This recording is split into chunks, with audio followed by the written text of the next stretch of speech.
मैं आशीष कुमार हिस्ट्री के एक नए वीडियो में आप सभी विद्यार्थियों का बहुत बहुत स्वागत है। हमने लास्ट क्लास में पूर्व वैदिक काल की बात की थी और साथ ही साथ हमने एक क्वेश्चन भी पूछे थे कि ब्रिस्टल में कौन ऐसे दो पर्सनैलिटी हैं जिनकी डेथ हुई थी जो कि इंडिया को बिलोंग करते थे। तो पहला नाम राजा राम मोहन राय था और दूसरा मदन लाल धिंगरा है। और राजा राम मोहन राय की कब्र पे हरिकेली नाटक लिखा हुआ है जो कि विग्रहराज चतुर्थ ने उसको लिखा था। हरिकेली नाटक किसकी है? तो विग्रहराज चतुर्थ की। तो उत्तर वैदिक काल आज हम लोग डिस्कस करेंगे। वैदिक काल को दो पार्ट में डिवाइड करते हैं, जैसा कि हमने बताया था। पूर्व वैदिक काल हम लोग डिस्कस कर चुके हैं। उत्तर वैदिक काल की जो बात है वो 1000 बीसी से 600 बीसी तक का टाइम पीरियड है। उत्तर वैदिक काल के जो स्रोत की बात करी जाती है वो ऋग्वेद को छोड़ करके बाकी के तीनों वेद और उन चारों वेदों के ब्राह्मण ग्रंथ और उपनिषद ग्रंथ आते हैं। जब हम लोग ब्राह्मण ग्रंथ की बात करते हैं तो जितने भी तरीके के वेद थे वो सारे वेद चूंकि वर्स फॉर्म में लिखे थे, पद्य के फॉर्म में लिखे थे, उन वेदों का फिर गद्य में ट्रांसलेशन किया गया और जो उनके कंटेंट थे, जो पद्य में थे जिसमें कर्मकांड कहते हैं और जो गद्य में थे उसे भी कर्मकांड कहते हैं। तो ट्रांसलेशन में चूंकि कंटेंट नहीं चेंज करते, इसलिए जो गद्य में जिनका ट्रांसलेशन किया गया था उसमें भी कर्मकांड की बात है और कर्मकांड को संस्कृत में ब्रह्म कहते हैं, इसलिए ये नया टेक्स्ट आया जिसको ब्राह्मण ग्रंथ कहते हैं। तो हर वेद का अपना ब्राह्मण ग्रंथ होता है। तो इसको जरा देख लीजिए। जैसे हमने यहां पर लिखा आर का मतलब होता है ऋग्वेद। तो ऋग्वेद के जो ब्राह्मण ग्रंथ है उनका नाम हुआ ऐतरेय और कौशितकी। वाई से यजुर्वेद। यजुर्वेद के दो सेक्शन होता है, पहला कृष्ण यजुर्वेद और दूसरा शुक्ल यजुर्वेद। कृष्ण यजुर्वेद का जो ब्राह्मण ग्रंथ है वह तैत्तरीय ब्राह्मण है और शुक्ल यजुर्वेद का जो ब्राह्मण ग्रंथ है वह शतपथ ब्राह्मण है। तीसरा वेद सामवेद है। सामवेद के जो ब्राह्मण ग्रंथ है वह पंचविश ब्राह्मण है और अथर्ववेद के जो ब्राह्मण ग्रंथ है वो गोपथ ब्राह्मण है।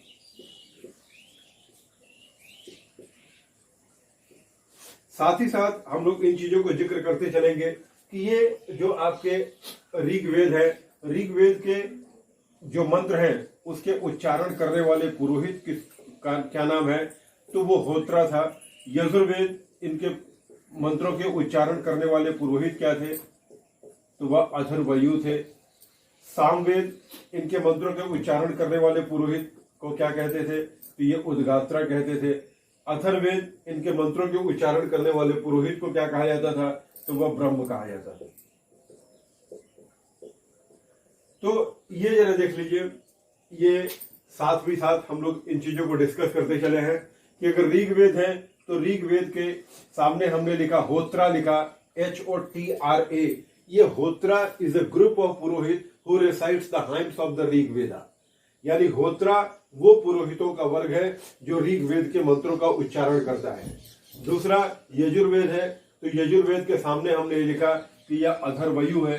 तो अथर्वयु वो पुरोहितों का वर्ग है जो कि यजुर्वेद के मंत्रों का उच्चारण करता था। उद्गात्रा वो पुरोहितों का वर्ग है। उद्गात्रा वो पुरोहितों का वर्ग है जो सामवेद के मंत्रों का उच्चारण करता था। और ब्रह्म वह पुरोहितों का वर्ग है जो कि अथर्ववेद के मंत्रों का उच्चारण करता था। इसीलिए इस ब्रह्म की वजह से ही इस अथर्ववेद को हम लोग कहते थे ब्रह्मवेद।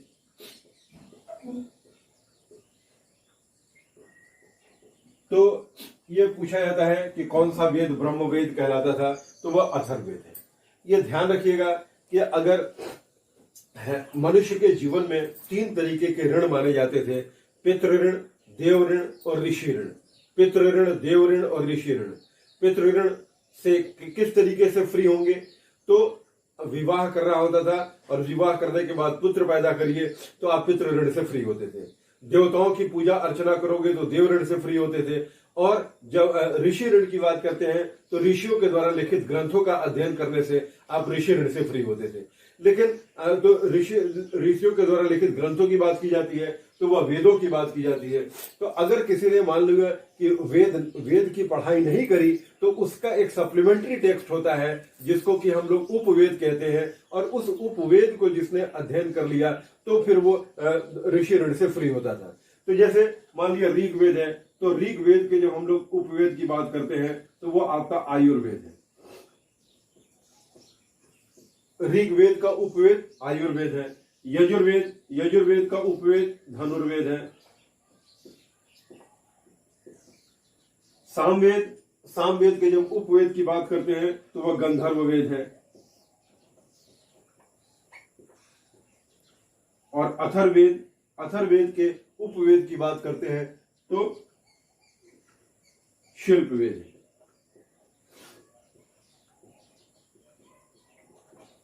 तो ये देखिए, यहां हमने ब्राह्मण ग्रंथ की बात करी और ये उन मंत्रों के, ऋग्वेद के मंत्रों के या यजुर्वेद के मंत्रों को उच्चारण करने वाले पुरोहितों का वर्ग की बात किया, और ये उसके उपवेद की बात किया। तो ये अलग अलग तरीके के वेद और ये उसके उपवेद और इनकी बात हम लोगों ने कर लिया है। दूसरा, हमने एक स्रोत की बात किया था कि वो उपनिषद टेक्स्ट है। ये उपनिषद टेक्स्ट का जो टाइम पीरियड आता है वो 1000 BC आता है, और ये उपनिषद टेक्स्ट काफी इंपॉर्टेंस रखता है क्योंकि जब हम लोग वेदों की बात करते हैं तो वेद में जहां रिचुअल्स की बात होती है वहां उपवेद की बात की जाती है, तो उपवेद में फिलॉसफी की, वहां पर उपनिषद में फिलॉसफी की बात होती है। तो जरा देखिए, उपवेद दो शब्दों से मिलकर बना है, उपनिषद दो शब्दों से मिलकर बना है, उप धन निषद। निषद का मतलब होता है बैठना और उप का मतलब होता है समीप, यानी वह ग्रंथ जो किसी गुरु के समीप बैठ करके अध्ययन किया जाता है उस ग्रंथ को हम लोग उपनिषद ग्रंथ कहते हैं। उपनिषद ग्रंथ 108 है, लेकिन इसमें 12 ऐसे उपनिषद टेक्स्ट हैं जिस पर कि कमेंट्री लिखी थी, वो शंकराचार्य ने कमेंट्री लिखी है।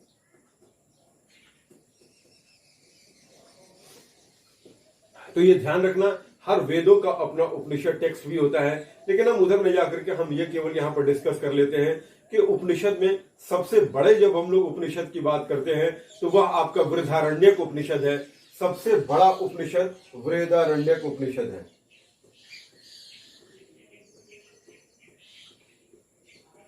और जब से सबसे छोटा जो उपनिषद की बात की जाती है वह छांदोग्य उपनिषद है।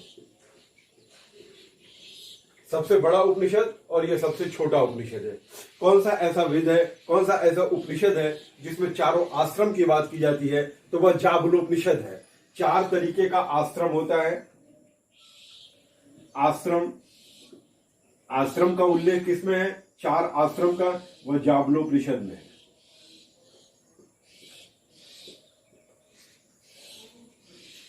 अब ये 4 आश्रम होते हैं, तो इसमें 4 आश्रम कौन कौन से हैं? तो ब्रह्मचर्य,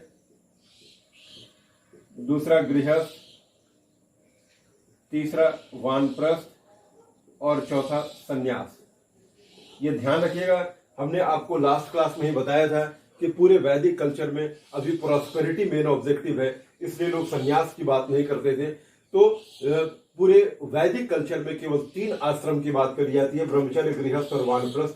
सन्यास आश्रम इस वैदिक कल्चर के बाद का है, तो इसलिए जब चारों आश्रम की बात करी जाती है तो वह जाबलोपनिषद है। लेकिन जब हम लोग 3 आश्रम की बात करते हैं, तो वह छांदोग्य उपनिषद है।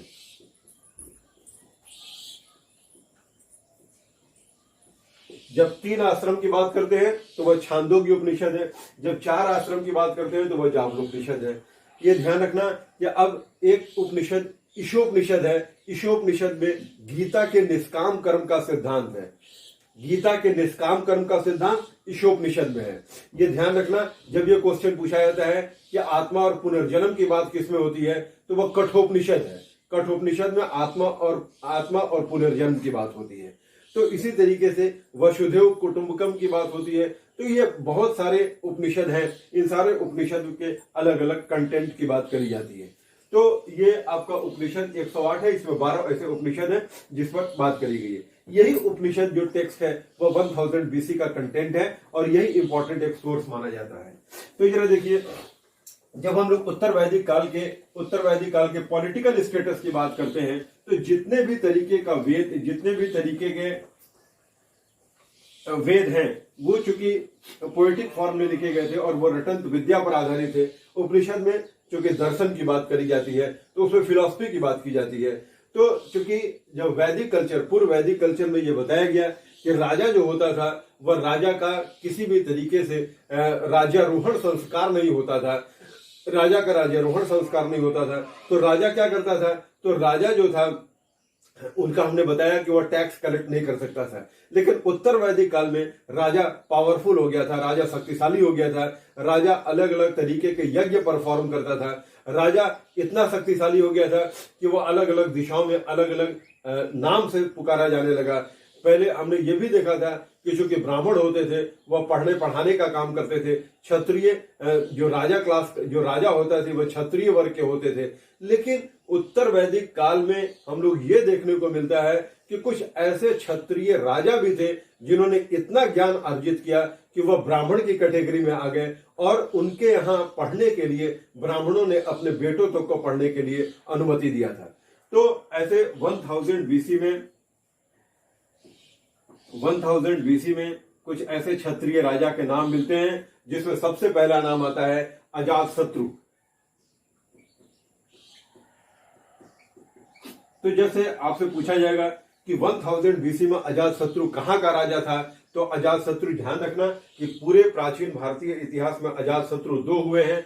एक अजातशत्रु काशी का रूलर था, एक अजातशत्रु मगध का रूलर था। तो 1000 बीसी की जब अजातशत्रु की बात की जाएगी तो वह काशी का रूलर था। दूसरा प्रवाहन जावली। ये प्रवाहन जावली कहां के रूलर थे, तो वो पांचाल के रूलर थे। कैकई अश्वपति।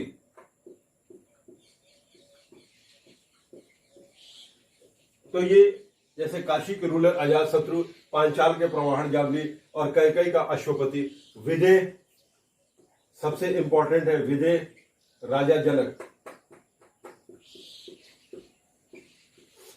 ये सीता जी इन्हीं की पुत्री थी, इसीलिए विदेह स्थान के होने की वजह से सीता को वैदेही भी कहते थे। तो ये 1000 बीसी में ये कुछ राजा हैं जिन्होंने, ये कुछ क्षत्रिय राजा हैं जिन्होंने इतना ज्ञान अर्जित किया कि वह ब्राह्मणों की कैटेगरी में आ गए और ब्राह्मण के पुत्र और पौत्रों ने वह इन क्षत्रिय राजाओं के यहाँ अध्ययन करना प्रारंभ किया था। तो उसके बाद अब ये देखिए कि 1000 बीसी में ही कुछ ऐसे राजाओं के नाम भी मिलते हैं कि जिन्होंने इतना शक्ति अर्जित करी कि वो अलग अलग दिशाओं में अलग अलग नाम से पुकारे जाने लगे। जैसे ये नॉर्थ है, साउथ है, ये ईस्ट है, ये वेस्ट है और ये मिडिल पार्ट है।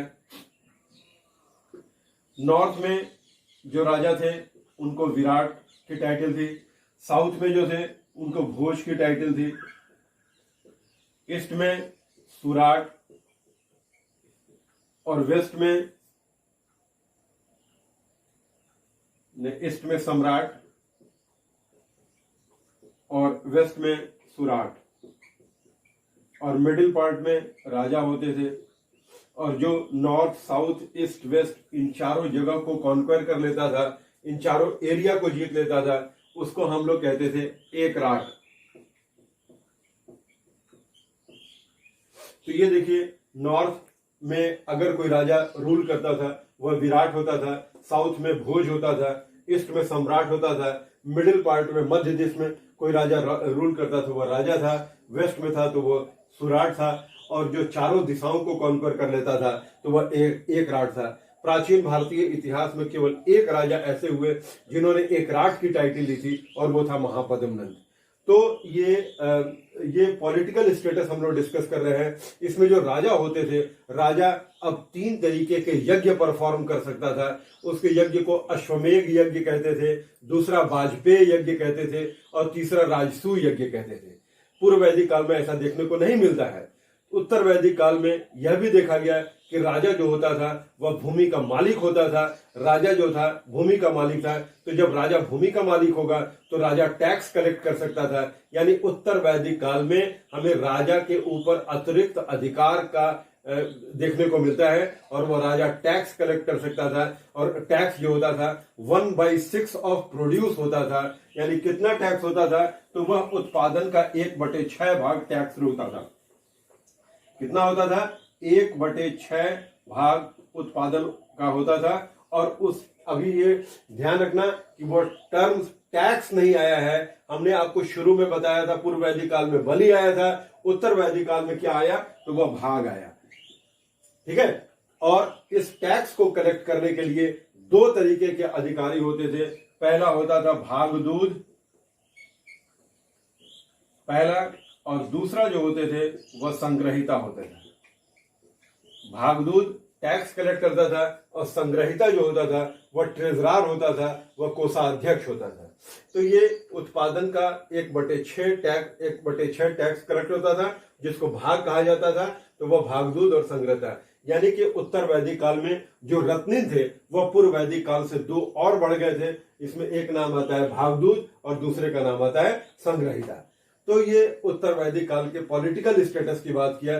जब हम लोग उत्तर वैदिक काल के, ध्यान रखना, जब हम लोग उत्तर वैदिक काल में बात करते हैं तो सभा, समिति और विदत, ये विदत का कहीं पर भी उल्लेख नहीं मिलता उत्तर वैदिक काल में। केवल सभा और समिति का एक जगह उल्लेख मिलता है, वो अथर्ववेद में। और ये कहा गया कि यह प्रजापति की दो पुत्रियों के समान है।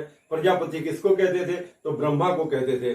तो अथर्ववेद में सभा और समिति का उल्लेख मिलता है, विदत का कहीं पर भी उल्लेख नहीं मिलता है। और सभा और समिति को कहा गया कि सभा और समिति जो है वह प्रजापति की दो पुत्रियों के समान है। तो यह उत्तर वैदिक काल के पॉलिटिकल स्टेटस की बात है। जब हम लोग उत्तर वैदिक काल के रिलीजियस स्टेटस की बात करते हैं तो जरा ध्यान दीजिए कि पूर्व वैदिक काल में हमने आपको बताया कि पूर्व वैदिक काल में कहीं पर भी आपको कोई ऐसा एविडेंस नहीं मिलता है जहां पर मूर्ति पूजा की बात हो। तो उत्तर वैदिक काल में भी मूर्ति पूजा की बात नहीं है, पहला। दूसरा, पूर्व वैदिक काल में जहां हम लोग पूजा पाठ इसलिए करते थे कि हमको संपन्नता हो, उत्तर वैदिक काल में भी संपन्नता की बात करी गई है। उत्तर वैदिक काल में कहीं पर भी मोक्ष की बात नहीं करी गई है। पूर्व वैदिक काल में हमने आपको बताया कि यज्ञ, पूजा पाठ करने की जो विधि होती थी वह आपका क्या होता था? तो आपके यज्ञ होते थे और मंत्रों का उच्चारण किया जाता था। तो उत्तर वैदिक काल में भी यज्ञ होते थे और मंत्रों के उच्चारण होते थे। लेकिन पूर्व वैदिक काल में जहां यौ की आहुति दी जाती थी, उत्तर वैदिक काल में गेहूं और धान की आहुति दी जाती थी। उत्तर पूर्व वैदिक काल में जहां 3 तरीके के प्रमुख देवताओं की बात करी गई है, तो उत्तर वैदिक काल में जो 3 तरीके के प्रमुख देवताओं की बात करी गई है उसमें जरा ध्यान दीजिएगा। पहला नाम आता है प्रजापति। प्रजापति किसको कहते थे? तो प्रजापति कहते थे ब्रह्मा को। तो उत्तर वैदिक काल में ब्रह्मा की बात करी गई है। दूसरा, उत्तर वैदिक काल में जो दूसरे प्रमुख देवता की बात करी गई है वह विष्णु है। और तीसरे रुद्र की बात की गई है। तीसरा रुद्र है,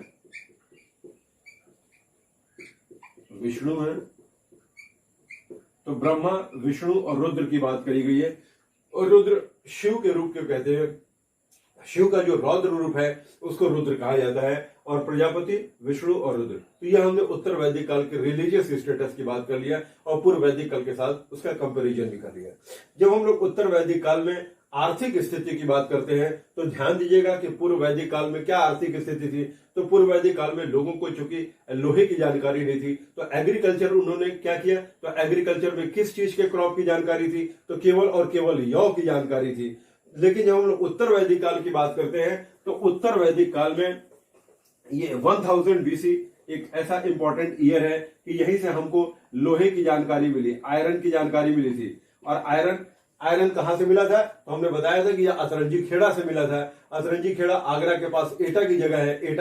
एटा में अतरंजी खेड़ा है जहां से हम लोगों को लोहे की जानकारी मिली थी। और लोहा से लोगों ने एग्रीकल्चर के इक्विपमेंट बनाए थे और एग्रीकल्चर करना स्टार्ट किया था।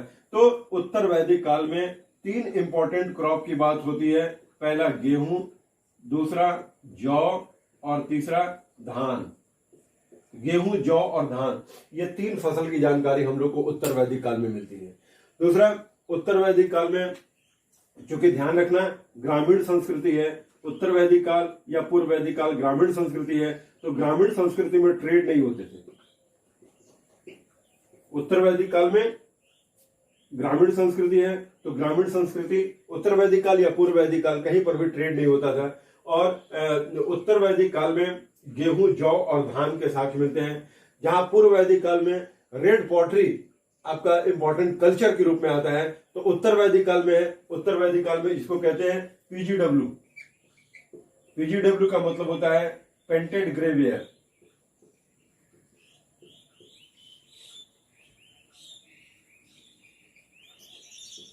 पेंटेड ग्रे का वेयर का हिंदी क्या होता है, तो वो होता है चित्रित धूसर मृदभांड।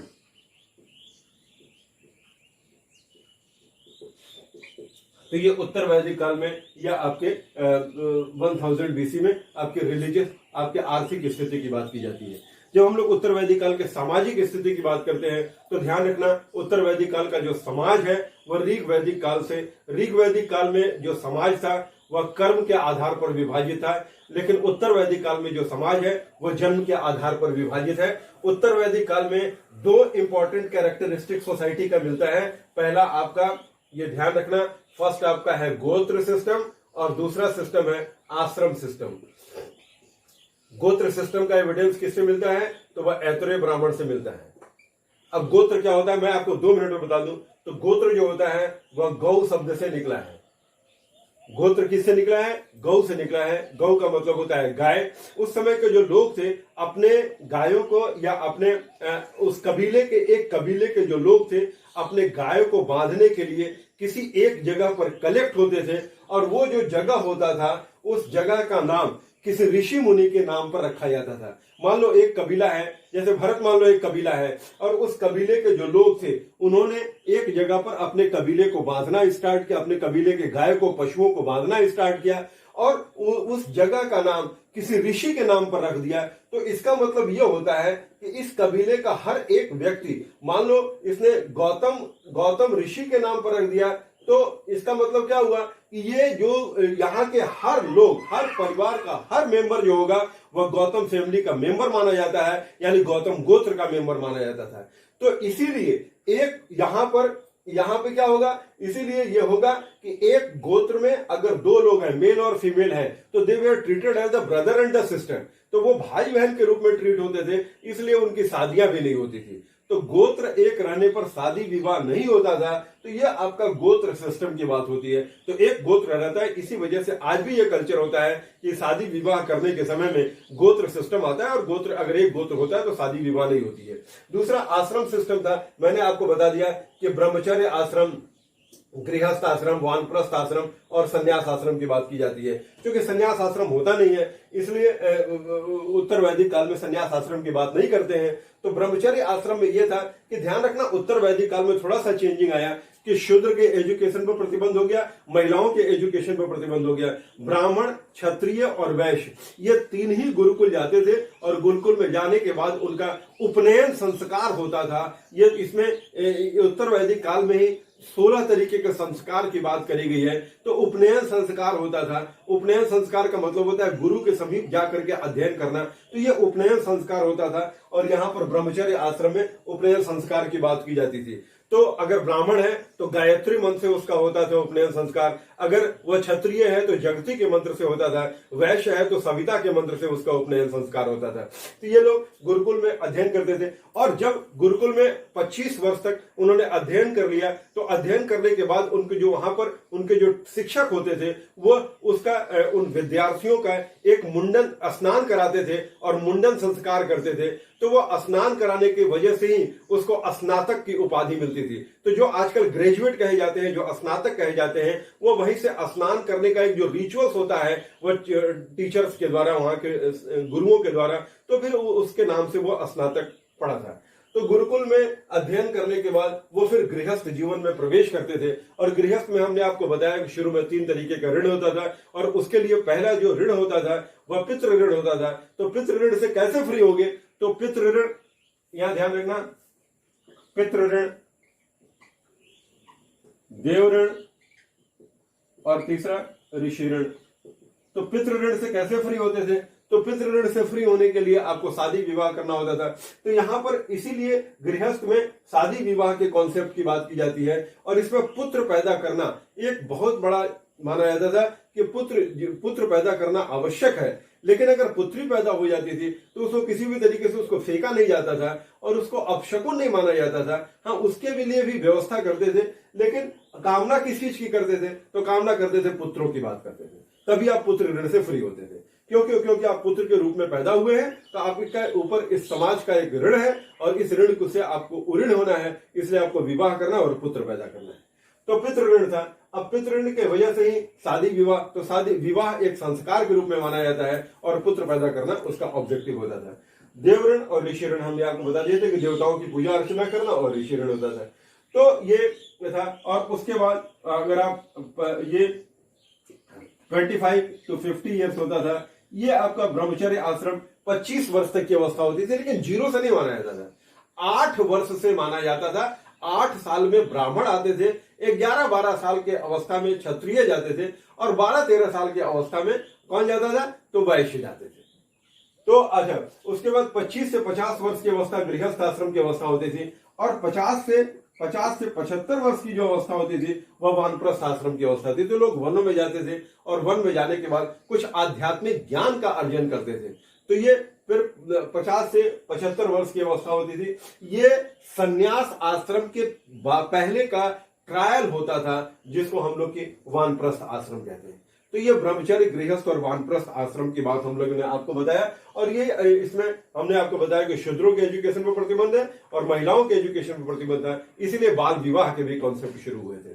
तो उत्तर वैदिक काल थोड़ा जो समाज था वह जन्म के आधार पर समाज का विभाजन था और इसी वजह से ये स्थिति आपको देखने को मिलती है और उसमें थोड़े थोड़े बाल विवाह के भी कॉन्सेप्ट आते हैं। अब यही जब उत्तर वैदिक काल भी लोग किस तरीके से रहते थे? तो कबीलाई फॉर्म में रहते थे, लोग कबीला बना करके रहते थे। तो इसमें जो बड़ा कबीला था उसने युद्ध के द्वारा छोटे कबीले का एनेक्सेशन करना स्टार्ट किया। तो एक तरीके का एक जो बड़ा जन था उसमें कई छोटे जन आकर के एसोसिएट हो गए, तो फिर वो एक नया कॉन्सेप्ट निकल करके आया जिसको महाजनपद कहते हैं। और ये उत्तर वैदिक काल के जस्ट बाद हम लोग 16 महाजनपद की बात करते हैं।